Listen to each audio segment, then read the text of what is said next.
Hi there, in this short video I'm going to show you how you can add new users to Engager. First things first, you'll need to go to the top right hand corner and select your name, followed by settings.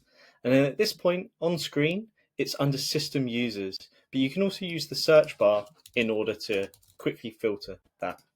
So if we go into system users, you can then see an existing list of all of your users that are currently within Engager, and you can then go and add a new user. So at this point, you can fill in the form by typing in their name and their details. So if I just populate my details, and then as you scroll down, you can select a color for this person. That color will be used everywhere their name appears. So when you go into jobs, or if you see a client who this person is a manager or director of, then when their name appears or their initials, this color will be used.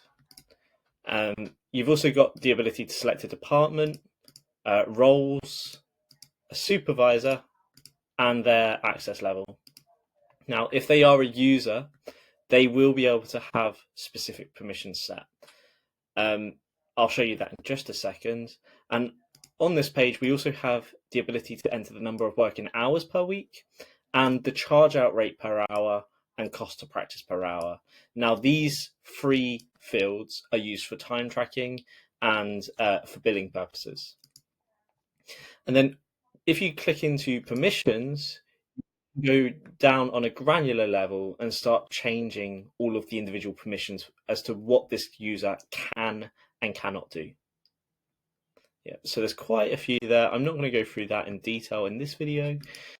And then once you click save, Engager will then send an email to this user and invite them to set up their own password. I hope this helps. If you have any questions, feel free to get in touch by emailing contact@engager.app. Thank you very much. Take care.